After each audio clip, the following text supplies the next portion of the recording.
Hello students, आज हम पढ़ने जा रहे हैं हमारे एल्डिहाइड कीटोन एवं कार्बोक्सिलिक अम्ल का भाग नंबर 21। तो चलिए इसे शुरू करते हैं।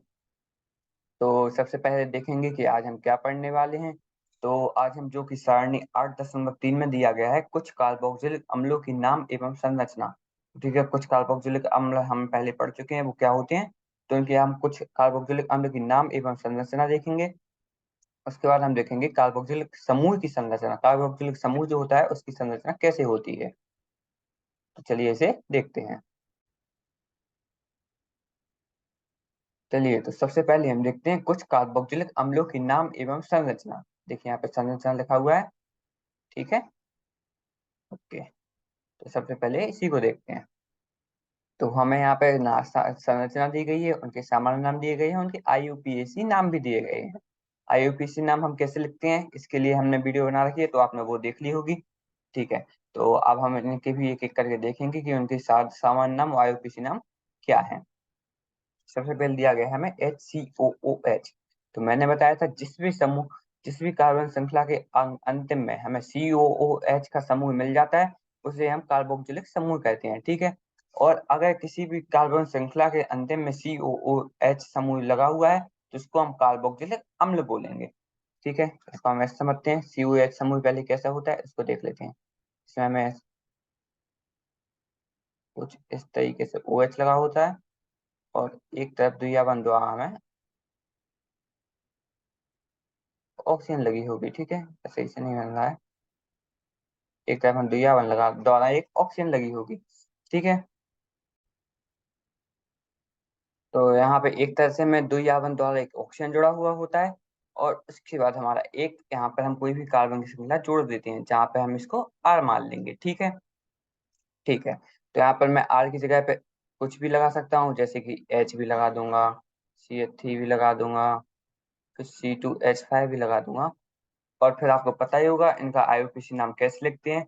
हमें कार्बन की श्रृंखला पे उसका नाम लिखना है, और अंतिम में जो कि हमारी COH है, इसकी वजह से हम इसको अंतिम में ओइक एसिड लिख देते हैं। ठीक है, तो चलिए इन्हें देखते हैं। सबसे पहले हमें दिया गया है HCOOH। इसको हम कैसे लिखेंगे, इसका देखिए, इसका कुछ इस तरीके से बनने वाला है।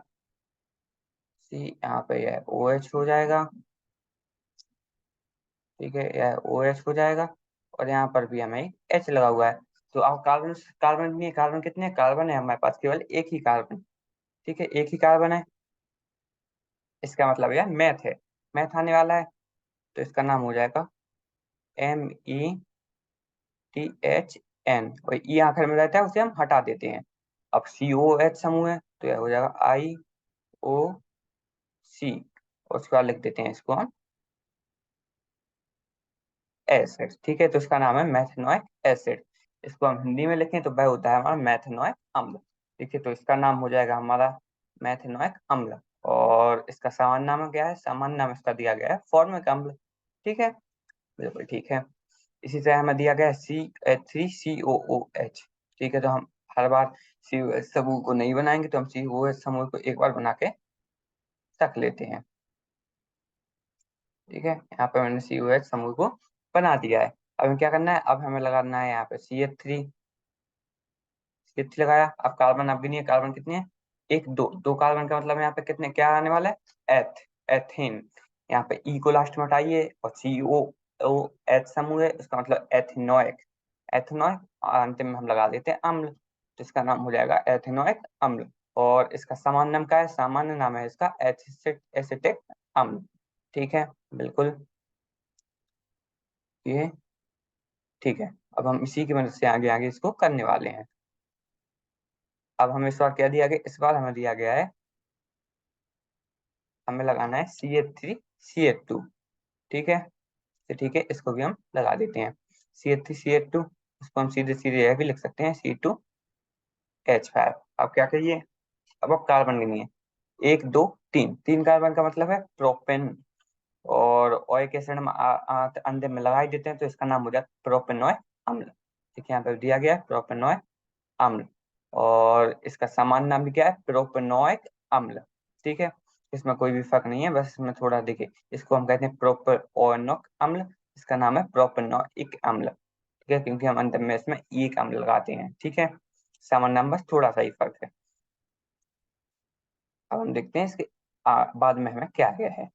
ठीक है, तो यहाँ पे हम इसको अब C2H5 को हटा देंगे।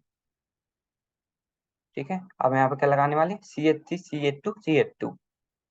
तो इसको हम लिख देते हैं CH3, फिर हमें CH2, उसके बाद एक और CH2 भी हमें यहाँ पे लगा हुआ है। ठीक है, तो एक दो तीन चार, चार कार्बन का मतलब है ब्यूटेनॉन, ब्यूटेनॉन, ब्यूटेनॉन। ठीक है, ब्यूटेनॉन हो जाएगा। अब हमें ई को हटा के यहाँ पे लगा देना है ओइक अम्ल, तो इसका नाम हो जाएगा ब्यूटेनोइक अम्ल।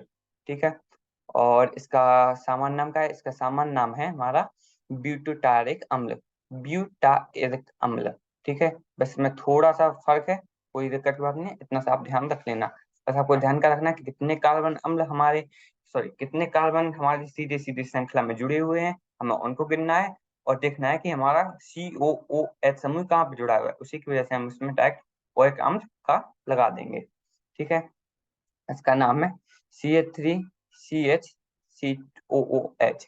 देखिए इसका थोड़ा सा फर्क है, अंतिम में हम COOH, अब इसको ऐसे ही लिखते जाएंगे, आपको पता चल गया होगा।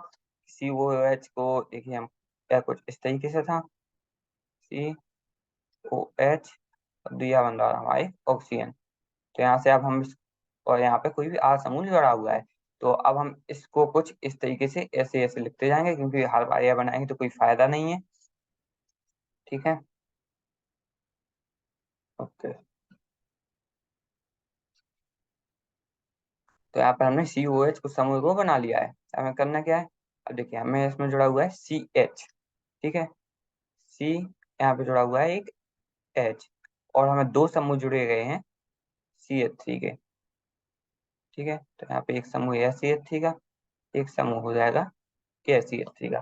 ठीक है, अब देखिए अब इसमें अलग अलग श्रृंखला बन रही है, एक ऐसी श्रृंखला भी हो सकती है, एक ऐसी सीधी श्रृंखला भी हो सकती है। तो अब हम कौन सी श्रृंखला चुननी है, वह श्रृंखला चुनेंगे जिसमें कार्बन नंबर सबसे ज्यादा होंगे। ठीक है, तो सबसे पहले उनकी गिनती करते हैं, जो कि होगी एक दो तीन। इसमें एक दो तीन मतलब कि दोनों में बराबर कार्बन की श्रृंखला है। ठीक है, आप देखना है किसी में कोई समूह तो नहीं आ रहा है, तो दोनों में देखिए कोई भी समूह नहीं आ रहा है सिवाय COOH के, दोनों जो कि दोनों दोनों में आ रहा है, तो हम कोई भी कार्बन श्रृंखला चुन सकते हैं। ठीक है, ठीक है, तो हम चलिए सीधी सीधी वाली कार्बन श्रृंखला को चुनते हैं। अब हम नंबरिंग कहाँ से करनी है, जहां से हमें COOH समूह को सबसे कम नंबरिंग मिले। ठीक है, तो हम चलिए इसकी नंबरिंग भी देखते हैं।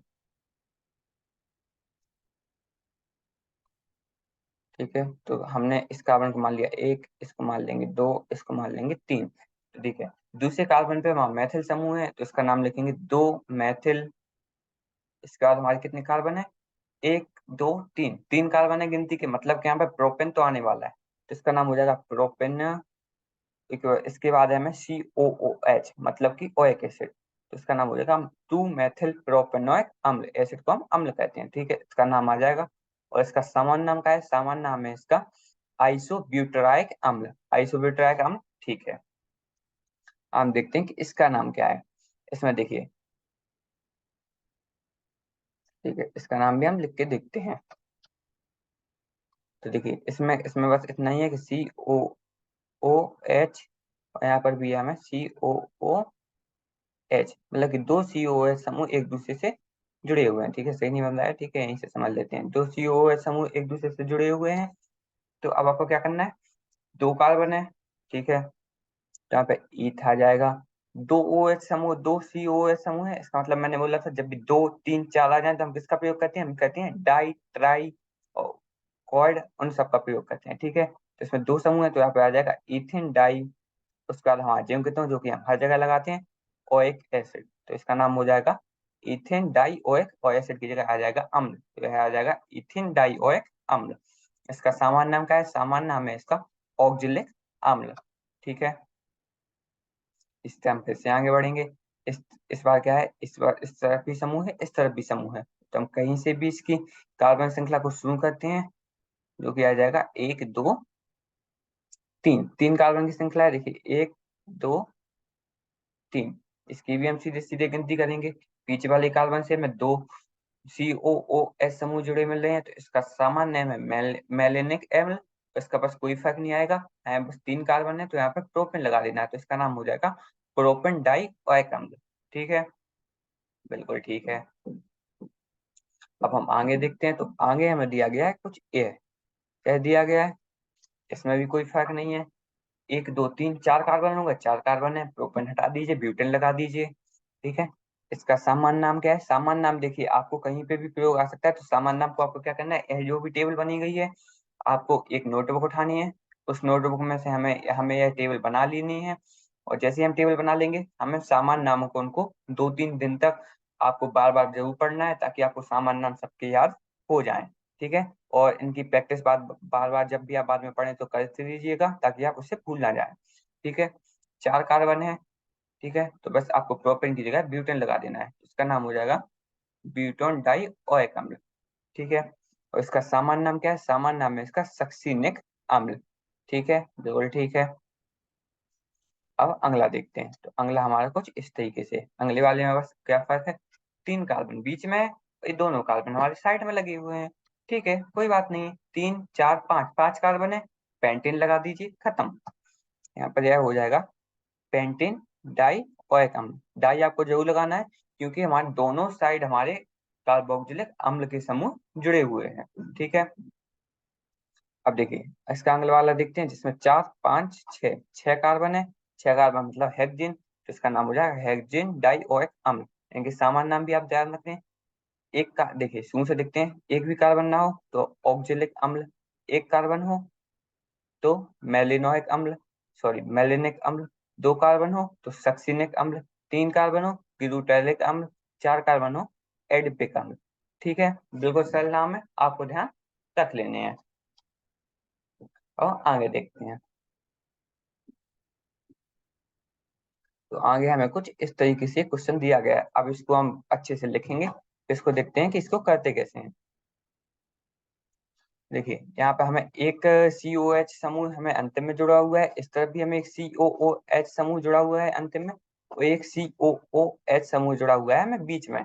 ठीक है, तो सबसे पहले इसको बना लेते हैं कि इसको बनाएंगे कैसे, क्योंकि यह थोड़ा सा कॉम्प्लेक्स तरीके से बना हुआ है।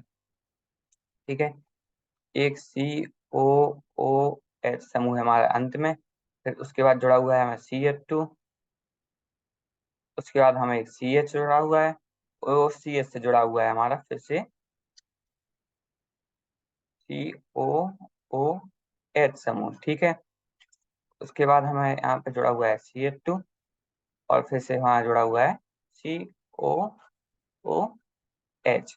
ठीक है, अब आपको कार्बन की श्रृंखला गिननी है, कार्बन की श्रृंखला, जिस भी श्रृंखला में सबसे लंबे कार्बन, सबसे ज्यादा कार्बन आ रहे हों, हम उसे मान लेंगे। ठीक है, तो एक कार्बन की श्रृंखला कुछ इस तरीके से हो सकती है, एक कार्बन की श्रृंखला कुछ इस तरीके से हो सकती है, यहाँ पर इस तरीके से हो सकती है। अब आपको देखना है तीनों में से आप कौन सी कार्बन की श्रृंखला चुनोगे। ठीक है, तो आप सबके कार्बन की गिनती करते हैं।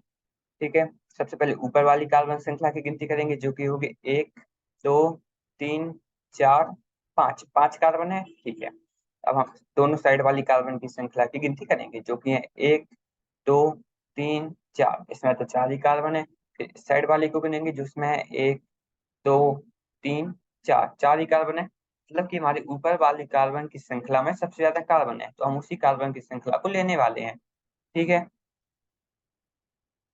मतलब कि इन दोनों कार्बन की श्रृंखला को हम नहीं लेंगे। बिल्कुल ठीक।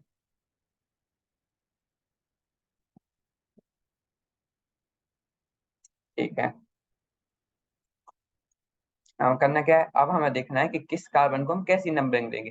देखिए, तो हमें समूह को सबसे पास में रखना है, तो हम इस साइड से करेंगे, तो 1 2 3 4 5, तो हमारे तीनों कार्बन के समूह को कैसी संख्या मिल रही है, COOH समूह को, सॉरी, 1 2 3 4 5, इनमें से हमें मिल रही है संख्या 1 3 और 5। अगर हम इस साइड से गिनती करेंगे तो यह मिल रही है 1 2 3 4 5, इस साइड से मिल रही है 1 3 और 5, मतलब कि फर्क कोई नहीं आ रहा है, तो हम दोनों साइड में से कोई भी संख्या ले सकते हैं। तो हम चलिए पहली वाली संख्या को लेना लेकर देखते हैं। ठीक है, तो यह हो जाएगा हमारा, देखिए सबसे पहले आपको देखना है कि इसमें कार्बन कितने हैं, तो इसमें कार्बन है 1 2 3 4 5। ठीक है, 5 कार्बन है, लेकिन हमें कार्बन केवल कौन कौन से गिनने वाले हैं, जिन पर हमारे साधारण कोई भी समूह जुड़ा हुआ है। ठीक है, तो इसका इसमें हमें देखिए तीन ही कार्बन मिल रहे हैं, तो इसका नाम हो जाएगा प्रोपेन। ठीक है, प्रोपेन है। अब हमें देखना है कि किस किस कार्बन पे कौन कौन से समूह जुड़े हुए हैं। तो यहाँ पर यह हो जाएगा, इसको एक दो तीन, तीन मान लेते हैं, क्योंकि हमें तीन ही कार्बन से जरूरत है, क्योंकि हमारे बाकी कार्बन है हमारी कार्बन श्रृंखला वाले, तो कार्बन श्रृंखला वाले कार्बन को हम, सॉरी COH श्रृंखला वाले कार्बन को हम नहीं गिनते हैं, COH समूह वाले, इसका हम एक दो और तीन गिनती दे देते हैं। ठीक है, ठीक है। तो एक पहले कार्बन, दूसरे कार्बन, तीसरे कार्बन, तीनों कार्बन पे हमें COOH समूह हमारा जुड़ा हुआ है, तो इसको हम लिखेंगे 1,2,3। ठीक है, अब तीन का COOH समूह है, तो इसको लिखेंगे हम ट्राई। उसके बाद हमारा कार्बोक्जिलिक अम्ल ज्यों के त्यों आ जाएगा, तो इसका IUPAC नाम हो जाएगा प्रोपेन 1,2,3 ट्राई कार्बोक्जिलिक अम्ल। ठीक है, इसका IUPAC नाम इस तरह से हम लिख देंगे, या फिर इसका नाम हम ट्राई कार्बोक्सिलिक अम्ल लिख सकते हैं, क्योंकि इसमें तीन कार्बोक्सिलिक अम्ल के समूह हैं, या फिर इसका नाम हम कार्बोक्सिलिक अम्ल भी बोल सकते हैं। ठीक है, ठीक है। इसके अगले वाला देखते हैं, इसमें बस हमारे बेंजीन की हमने बेंजीन लिया है, और उसकी एक हाइड्रोजन हटाकर एक जगह पे हमने COH समूह को जोड़ दिया है, तो इसका सामान्य नाम तो हमारा बेंजीनोइक अम्ल ही है। और इसमें बस IUPAC नाम में कोई फर्क नहीं आता, बस हमें बेंजीन लेनी है, और बेंजीन पे हमें कार्बोक्सिलिक अम्ल का समूह जुड़ा हुआ है, तो उसको ज्यों के त्यों लिख देंगे। इसमें गिनती लिखने की कोई जरूरत नहीं है, क्योंकि बेंजीन की रिंग पे हम गिनती कहीं से भी चालू कर सकते हैं। ठीक है, अब हम इसको देखते हैं, इसमें फर्क क्या है। इसमें हम गिनती करने वाले हैं, तो हम गिनती कैसे करेंगे, यहाँ पे एक दो, इसको दो गिनती दे देंगे। ठीक है, क्योंकि हमें एक गिनती हमने इसको क्यों दी है, क्योंकि हमें इसको सबसे कम नंबर देने हैं। ठीक है, इसका सामान्य नाम क्या है, सामान्य नाम है इसका फेनल एसिटिक अम्ल, और इसका IUPAC नाम क्या हो जाएगा, दूसरे नंबर पे हमारे पास है फेनल, दूसरे नंबर पे हम लिख देंगे फेनल, और दो कार्बन है, दो कार्बन का मतलब एथ। उसके बाद OH अम्ल हमारा जीव कहते हैं जुड़ जाएगा, क्योंकि यहाँ पर COH समूह समूह जुड़ा हुआ है। ठीक है, तो इसका नाम हो जाएगा दो फेनल एथिनोइक अम्ल। बिल्कुल सही। अब चलिए इसकी गिनती करते हैं, तो इसमें हमें क्या है, इसमें हमें बस इसको गिनती करना है, एक दो तीन चार पाँच छः। हम इस साइड से गिनती नहीं कर सकते, क्योंकि इस साइड से हमारी कार्बन नंबर को सबसे कम गिनती हमें देनी है, तो वो नहीं मिल पाएगी, जो कि छह गिनती हो जाएगी इस साइड से। ठीक है, तो हमें क्या है, बस जिनके जो है एक दो कार्बन पे बेंजीन, तो आप सबसे पहले आप लिख दीजिए, क्योंकि यहाँ बेंजीन संख्या है, बेंजीन बेंजीन की रिंग पर हम इसको जोड़ रहे हैं। तो यहाँ पर आ जाएगा बेंजीन, उसके बाद पहले दूसरे कार्बन पर हमारा COH समूह है, तो आ जाएगा बेंजीन 1,2, दो दो COH समूह है, तो आ जाएगा डाई। उसके बाद कार्बोक्सिलिक अम्ल, तो इसका नाम हो जाएगा बेंजीन 1,2 डाई कार्बोक्सिलिक अम्ल। और इसका सामान्य नाम क्या है, सामान्य नाम है इसका थैलिक अम्ल, और इसका सामान्य नाम था फेनिल एसिटिक अम्ल। ठीक है, क्योंकि यहाँ पे दो कार्बन थे। और सही। ठीक है, तो अब हम आगे बढ़ते हैं, आगे हम देखेंगे कार्बोक्सिलिक समूह की संरचना। तो कार्बोक्सिलिक समूह में कार्बोक्सिलिक कार्बन से संयुक्त सभी आवरण एक ही तल में होते हैं, तथा एक दूसरे से 1 से 20 डिग्री के कोण द्वारा विलगित रहते हैं। कार्बोक्सिलिक कार्बन से निम्नलिखित अनुनादी संरचनाओं के कारण कम इलेक्ट्रॉनोपयोगी होता है। ठीक है, इसको हम यहाँ पर देखते हैं, तो इसमें होता क्या था, या कुछ इस तरीके से देखिए, COOH समूह का है। ठीक है, अब इसमें होता क्या है, यहाँ पर से एक आवरण टूटेगा। ठीक है, एक आवरण टूटेगा तो होता क्या है, इसमें ऑक्सीजन को जरूरत पड़ जाएगी, तो यहाँ पर नेगेटिव चार्ज आ जाएगा, और यहाँ पे एक पॉजिटिव चार्ज आ जाएगा, जो कि यहाँ पे दर्शाया गया है। ठीक है, यहाँ पे एक नेगेटिव चार्ज आ गया, यहाँ पे एक पॉजिटिव चार्ज आ गया। अब होता क्या है, इसमें दो इलेक्ट्रॉन देखिए, ऑक्सीजन के पास होते हैं 6 इलेक्ट्रॉन। ठीक है, तो एक इलेक्ट्रॉन के साथ जुड़ा हुआ है, एक इलेक्ट्रॉन इसके साथ जुड़ा हुआ है, तो 4 इलेक्ट्रॉन इसके फ्री हैं। ठीक है, अब होगा क्या, कार्बन आएगा, कार्बन क्या करेगा, कार्बन आकर एक और आपन इसी ऑक्सीजन के साथ बना लेगा। अब ऑक्सीजन के पास कितने आपन हो गए, ऑक्सीजन के पास हो जाएंगे एक दो तीन, तीन आपन तो वो जोड़ता नहीं है, तो इसके पास एक ज्यादा इलेक्ट्रॉन हो गए, तो वह क्या करेगा, इसके ऊपर एक पॉजिटिव चार्ज आ जाएगा, और ऊपर वाले ऑक्सीजन के साथ हमारा नेगेटिव चार्ज तो है ही। इसी तरह से हमारा वह एक दूसरे में बनते जाते हैं। यह क्या करेगा, इसको इस तरीके से ही बना लेगा, इसको वापस से इस तरीके से ही बना लेगा, और यह भी इसको ही बना लेगा, और इसको वापस से यह इस तरीके से बन जाता है। तो इसी वजह से हमारा COH समूह कुछ इस तरीके से बनता है, जहाँ पर हमें कार्बन के ऊपर, इस वाले ऑक्सीजन के ऊपर थोड़ा सा पॉजिटिव चार्ज आता है, और इस वाले ऑक्सीजन के ऊपर, सॉरी, ऊपर वाले ऑक्सीजन के ऊपर थोड़ा सा नेगेटिव चार्ज आ जाता है, और नीचे वाले ऑक्सीजन के ऊपर थोड़ा सा पॉजिटिव चार्ज आ जाता है।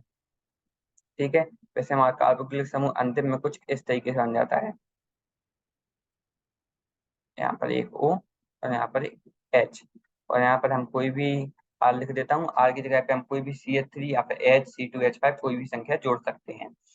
ठीक है, और यही जो हमारा दिया गया है, यही हमारा कार्बोक्सिलिक समूह होता है। ठीक है, और इसमें हम R जोड़ देते हैं तो वह हमारा कार्बोक्सिलिक अम्ल बन जाता है। ठीक है, तो कार्बोक्सिलिक समूह की संरचना भी हमने पढ़ ली है। तो आज हमने कुछ कार्बोक्सिलिक अम्लों के नाम एवं संरचना देखी, जिसमें हमने पूरी टेबल पढ़ चुके हैं, कैसे उनके सामान्य नाम व IUPAC नाम लिखे जाते हैं। उसके बाद हमने कार्बोक्सिलिक समूह की संरचना भी देख ली। ठीक है, तो आप देखेंगे कि आगे हम क्या पढ़ने वाले हैं। तो आगे हम पढ़ेंगे कार्बोक्सिलिक अम्ल बनाने की विधियां, उनमें क्या क्या विधियां हैं, तथा उनके अंदर हम दो विधि हम पहले देखेंगे, जो उसमें है प्राथमिक अल्कोहल व एल्डिहाइड से बनाएंगे, तथा एल्किल बेंजीन से बनाएंगे। एल्कोहल व एल्डिहाइड से कैसे बनाएंगे वह आपको सीधे सीधे ध्यान आ गया होगा, ऑक्सीकरण की मदद से। ठीक है, तो उसे भी हम कल देखेंगे। तो बस आज का लेक्चर यहीं पे खत्म करते हैं। धन्यवाद।